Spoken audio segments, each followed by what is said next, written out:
Ya, selamat datang di kanal YouTube Padu Kota, kanal untuk berbagi keilmuan planologi, fenomena ruang, regulasi tata ruang, serta bincang tematik.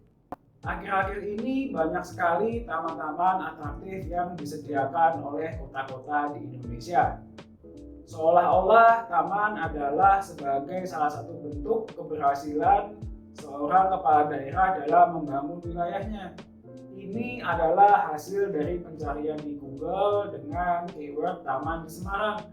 Ada beberapa judul yang menarik di sini, misalnya 10 taman di Semarang yang cocok untuk refreshing. Kemudian 7 taman baru di kota Semarang, kemudian 10 taman cantik, kemudian 55 tempat wisata Semarang dan sekitarnya, kemudian masih banyak lagi. Namun kita tidak akan fokus untuk membahas taman itu sendiri. Kita akan coba membahas terkait ruang terbuka hijau atau RTH, di mana taman adalah salah satu bagian dari RTH. Karena ternyata RTH atau ruang terbuka hijau itu jenisnya cukup beragam ya teman-teman. Peran RTH sangatlah luar biasa dalam keberlanjutan pembangunan. Kawasan perkotaan di Indonesia, sebagaimana kota-kota lain di dunia, saat ini menghadapi tantangan global, mulai dari ekonomi hingga isu lingkungan. Kemudian fokus terhadap lingkungan, bagaimana sebuah kota dalam menghadapi efek peningkatan gas rumah kaca sebagai penyebab utama pemanasan global atau global warming yang berdampak pada perubahan iklim atau climate change. Potensi masalah yang akan atau mungkin sudah terjadi seperti kenaikan permukaan air laut, kerusakan biodiversitas, kemudian kekeringan, serta gangguan ekologi atau lingkungan lainnya. Oh ya, sebelumnya saya mohon ya dukungan teman-teman semua terhadap kanal ini untuk subscribe kanal ini, kemudian juga like videonya agar saya terus bersemangat untuk memproduksi atau membuat video-video tentang planologi.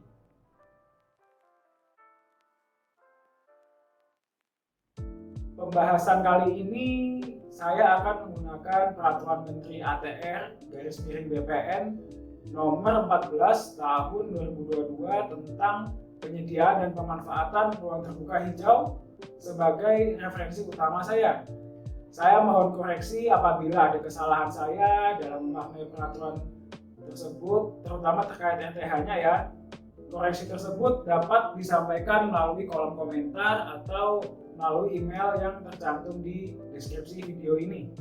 Sebelum permen ini atau peraturan menteri ini dikeluarkan, setidaknya ada beberapa regulasi terkait ruang terbuka hijau, yaitu Undang-Undang Penataan Ruang nomor 26 tahun 2007 yang kemudian diubah dalam Undang-Undang Cipta Kerja nomor 11 tahun 2020. Kemudian ada Peraturan Menteri Pekerjaan Umum nomor 05-PRT-M-2008 tentang pedoman penyelenggaraan dan pemanfaatan ruang terbuka hijau di kawasan perkotaan dan nomor 12-PRT-M-2009 tentang pedoman penyediaan dan pemanfaatan ruang terbuka non hijau di wilayah kota atau kawasan perkotaan, yang di dalamnya juga memuat ketentuan terkait penyediaan dan pemanfaatan ruang terbuka biru atau RTB. Pengaturan yang terpisah antara RTH dan RTNH atau non hijau diduga menjadi kendala dalam pencapaian RTH paling sedikit 30% dari luas wilayah kota yang terdiri atas 20% ruang terbuka hijau publik dan 10% ruang terbuka hijau private. Padahal baik RTH, RTNH maupun RTB memiliki potensi yang besar untuk berkontribusi secara ekologis, sosial, resapan air, ekonomi, estetika maupun penanggulangan bencana bagi kehidupan masyarakat kota dan lingkungannya. Oleh karena itu, pengaturan RTH dan RTNH dan RTB perlu diintegrasikan agar upaya penyediaan dan pemanfaatan RTH dapat terwujudkan secara optimal. Peraturan Menteri ini disebutkan telah mengintegrasikan ya antara ruang terbuka hijau dengan ruang terbuka non hijau, ramah lingkungan, dan ruang terbuka biru. Alhasil definisi RTH dapat diperhitungkan secara lebih luas. Misalnya permukiman bangunan hingga permukaan air saat ini dapat dihitung sebagai RTH. Dengan pendekatan ini diharapkan menjadi solusi aplikatif bagi wilayah kota, kawasan perkotaan yang memiliki kepadatan penduduk tinggi, kepadatan bangunan tinggi, permasalahan lingkungan, serta upaya untuk menyeimbangkan kecepatan pembangunan tanpa memperburuk kondisi lingkungan.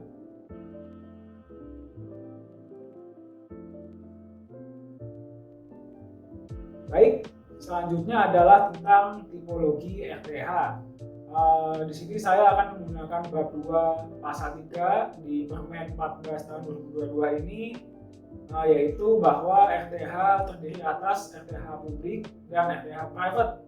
Jadi ada dua ya, RTH publik dan RTH private, di mana dalam sebuah kota setidaknya memuat atau memberikan 30% kontribusi RTH, di mana 20% adalah RTH publik dan 10% adalah RTH private. Penyediaan RTH sebagaimana disebutkan bahwa dapat dilakukan melalui pemanfaatan ruang terbuka non-hijau serta ruang terbuka biru. Kemudian apa aja sih tipologi RTH itu sebenarnya? Sesuai dengan peraturan ini disebutkan bahwa terdapat setidaknya 3 tipologi, yaitu kawasan atau zona RTH itu sendiri, kemudian kawasan atau zona lainnya yang berfungsi sebagai RTH, kemudian yang terakhir adalah objek ruang yang berfungsi sebagai RTH. Coba kita kasih contoh satu-satu ya. Misalnya kawasan atau zona RTH itu dapat berupa hutan kota, taman kecamatan, taman kelurahan, bahkan pemakaman juga masuk ke dalam ini ya, ke dalam kawasan atau zona RTH. Yang kedua adalah kawasan atau zona lainnya yang berfungsi sebagai RTH. Di sini dapat berupa zona konservasi, hutan adat, hutan produksi, bahkan cagar budaya pun dapat dimanfaatkan sebagai RTH. Dan yang terakhir adalah objek ruang yang berfungsi sebagai RTH. Contohnya adalah objek ruang pada bangunan, misalnya taman di rooftop, taman di balkon, taman vertikal, bahkan pot juga dapat dimanfaatkan sebagai RTH. Selanjutnya adalah objek ruang pada kafling. Di sini misalnya adalah sebuah pemukiman menggunakan perkerasan dengan material yang mudah menyerap air atau membuat tangkapan-tangkapan air, bisa dalam bentuk kolam, sumur, embung, situ dan lain-lain ya. Dan yang terakhir adalah ruang terbuka biru. Di sini misalnya seperti danau, waduk, sungai itu pun dapat dimanfaatkan sebagai RTH, karena kan biasanya di danau, waduk ataupun sungai sendiri itu ada sempadan ya. Nah, sempadan itu mungkin kita bisa manfaatkan sebagai ruang terbuka hijau.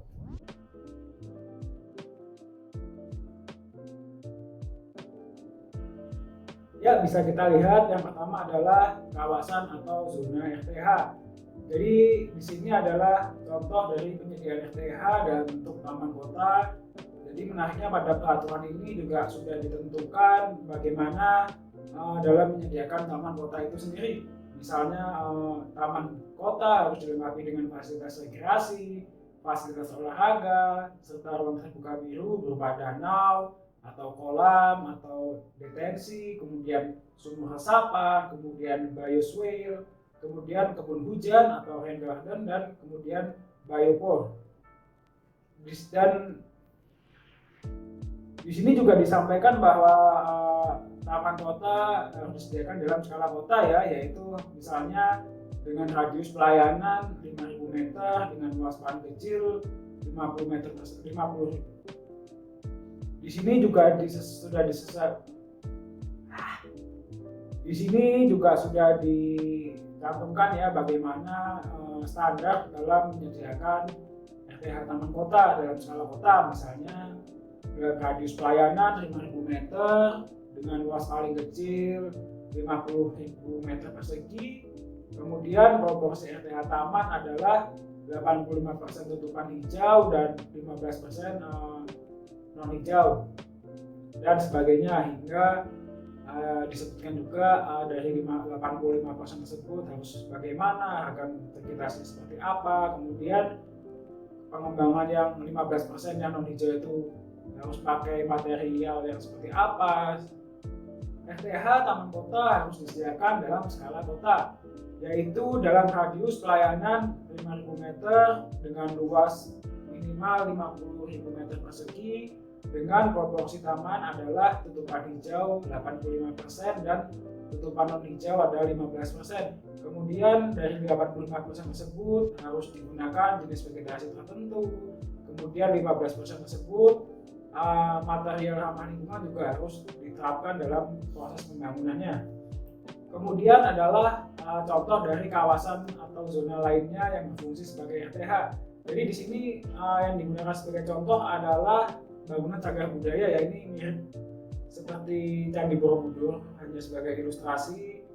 Jadi bisa dilihat kalau misalnya yang tengah itu adalah bangunan candinya, maka area di sekitarnya bisa digunakan sebagai taman. Yang terakhir adalah objek ruang yang berfungsi sebagai RTH. Jadi di sini yang dapat dimanfaatkan adalah bangunan, misalnya dalam bangunan di lantai atasnya bisa digunakan rooftop atau semacam taman atap, kemudian diberikan balkon, kemudian taman-taman kecil lainnya. Contoh lainnya adalah di pekarangan rumah. Jadi pekarangan rumah juga dapat dimanfaatkan sebagai RTH dengan desain yang kurang lebih seperti ini, yaitu terdapat tangki penampungan air hujan, kemudian pohon besar, kemudian ada disediakan biopor, semak-semak, pohon kecil, dan menggunakan raksasa dengan material berpori. Tentu saja guideline ini sangat penting ya untuk para arsitek dan pelaksana dari teknik sipil. Jadi saya rasa untuk peraturan ini sangat bermanfaat dalam pengembangan ruang terbuka hijau sebagai standar. Mungkin nanti akan ada SNI yang mengikuti, cuman saya masih belum menemukan materinya. Nanti kita coba kita tunggu apakah akan ada SNI tentang membuat taman dan sebagainya.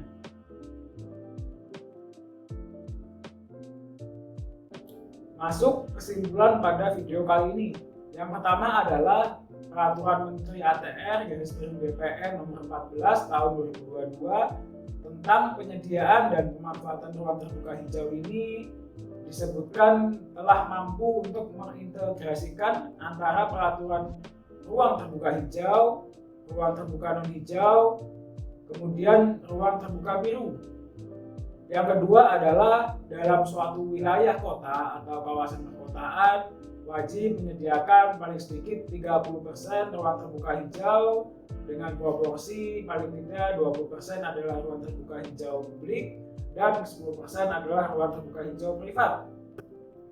Kesimpulan yang ketiga adalah tipologi kawasan RTH itu sendiri, yaitu terdiri atas kawasan atau zona RTH, contohnya taman kota, taman kecamatan, kemudian kawasan atau zona lainnya yang berfungsi sebagai RTH, misalnya zona konservasi, hutan adat, cagar budaya, kemudian juga bisa pada objek pada bangunan, objek ruang pada bangunan, misalnya objek ruang pada kafe, kemudian ruang terbuka biru seperti sungai, waduk, dan sebagainya.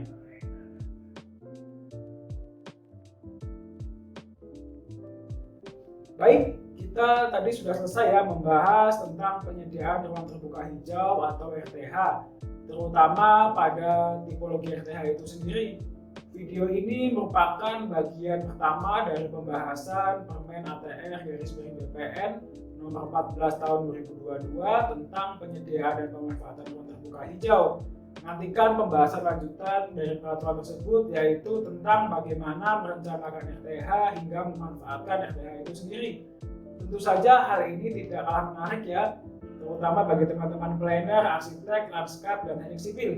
Terima kasih teman-teman yang sudah menonton video ini. Saya mohon dukung selalu kanal ini dengan klik tombol subscribe dan like videonya. Sampai jumpa.